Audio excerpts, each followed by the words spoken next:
Hello Aquarius, Sun, Moon, Rising, and Venus signs. Kamusta kayo? Sana po nasa mabuti kayo ang kalagayan. Welcome back po sa Star Tarot. At kung bago kayo rito, welcome din po kayo. Please subscribe, like, share my videos, and leave me a comment po kung nakaresonate kayo. First message po ninyo is Ten of Wands. And Ten of Wands is an ending and beginning energy. Meron dito mag-i-end. You're putting an end to something dito na nagpapahirap na sa inyo, nagpapabigat na sa inyo. Parang pasan-pasan nyo ang mundo rito for quite some time na, and maybe it's taking a toll on you now. Nahihirapan na kayo, parang ayaw nyo nang ipagpatuloy pa, 'di ba? Na ganito ang inyong sitwasyon. Kaya you are going to put an end to this, no? So pwedeng trabaho 'to, baka magre-resign kayo, baka aalis na kayo sa trabaho, or pwede rin na baka hihingi kayo ng tulong, no? Baka you're going to ask for help from you're going to ask for help from the people, no, na nasa opisina ninyo, nasa trabaho ninyo. Baka mag-speak up na kayo na ganito ang aking sitwasyon, nahihirapan na ako, I need some help, no? So pwedeng ganun din ang ganap dito for some of you. So what else? We have the Fool, okay? So this is a new beginning, Aquarius. Meron kayong sisimulang bago. So, pwede na magkikwit ang iba sa inyo sa trabaho. Maybe you're going to resign and you're going to try, a different avenue. Pwedeng mag-apply kayo, or baka nakakuha na nga kayo ng ibang trabaho na malilipatan, kaya magkikwit na kayo rito sa dating trabaho ninyo, no? So, that is possible. Or this could be a new beginning in other areas of life. Pwedeng bagong relationship yan, bagong commitment sa person ninyo, baka leveling up na yan, mag-aasawa na kayo, magpapakasal, so pwede rin ganon.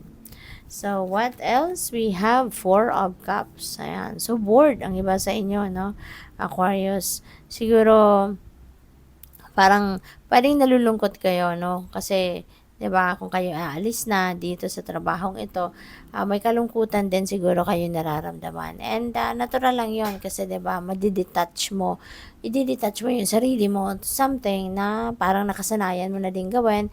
Nandiyan ka forever na siguro, matagal ka ng panahon diyan sa trabaho mo, and lalo na if you're going to quit, 'di ba? If you're going to resign, kaya siyempre may lungkot talaga. Pero don't focus on the sadness anymore, 'di ba?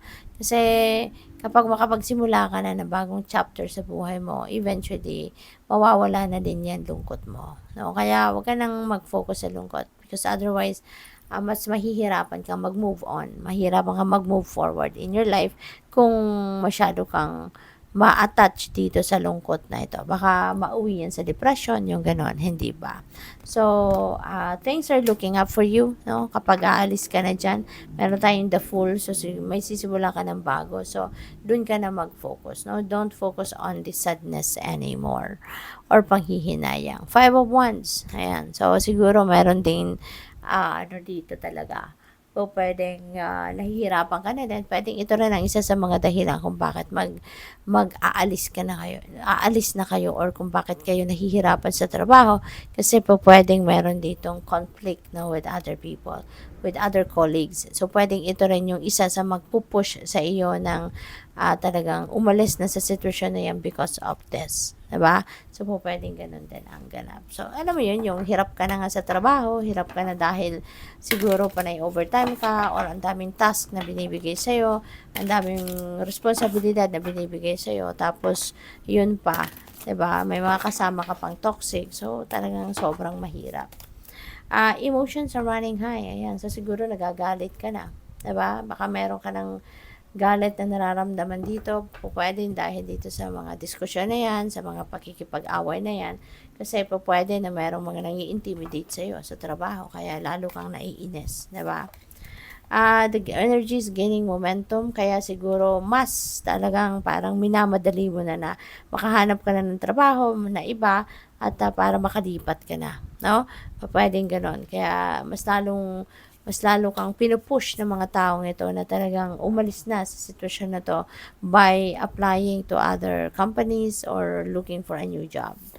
So, what else? Show the world the real you. Ayan. Huwag mo nang itago, no, kung sino ang tunay na ikaw. Kung ano yung tunay mong pagkatao, kung sino ka, kung ano ka, anong capabilities mo. ang mga talents, skills, and gifts mo. Ilabas mo na yan, ipakilala mo na yung sarili mo. Do not play small anymore. You have all it takes, diba? To be successful, you have all it takes to succeed, no? Kaya wag kang matakot, no, sa ibang tao. Do not be afraid, diba, to show the real you. Kasi, don't play small, wag mong maliitin ang sarili mo, no? Mayroon kang kakayanan, mayroon kang mga talents, skills, and gifts na makakatulong sa'yo, no? Makakatulong sa'yo na magtagumpay ka. Kaya wag mong maliitin ang sarili mo. Okay? Show the world the real you, kung sino ang tunay na ikaw, ano rin yung tunay mong pagkatao, ano mong pag-uugali mo, yun ang ipakita mo sa kanila. Okay? So, tignan natin kung ano pa ang mga messages para sa'yo.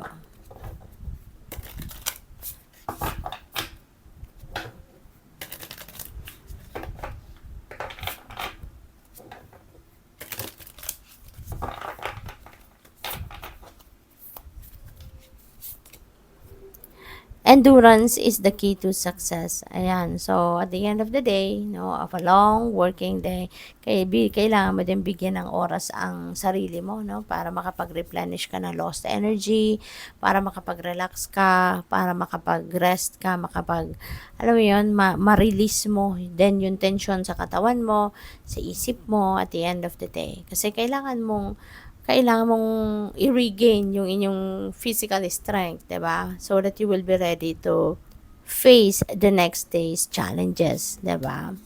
So, what else? The first step is taken. You have asked for help. Ayan. So, this is really good. Kasi, naglakas ng loob ka na or maglalakas ng loob ka na dito na mag-take ng first step na dito para sa katuparan ng inyong mga pangarap. Now, handa ka na mag-take ng first step para makalapit ka na doon sa solusyon sa inyong problema or makalapit ka na doon sa pagtupad ng inyong mga pangarap, yung ganon. And with the help of other people siguro, no? So, maganda na na-recognize mo yung pangangailangan mo na humingi ng tulong sa iba, no? Magandang siguro talagang humingi ka ng tulong to get there sa kung nasaan ka na sa ngayon, no? So, that's really beautiful. What else? Always in motion. Ayan. So, walang stagnant energy dito, no? You're always in motion, you're always on the move. So, which is good, no? Like kang busy, like kang may ginagawa. At, yun nga, no? Kailangan mo lang na magpahinga ka din paminsan, okay? You need also to replenish the lost energy na ginagastos ng katawan mo para nang sa gayon, you are always ready, 'di ba? Para sa mga bagong gagawin pa, para sa mga bagong task na mapupunta pa sa'yo. Okay? So, good luck sa'yo. Thank you for watching. Love and Light. Namaste.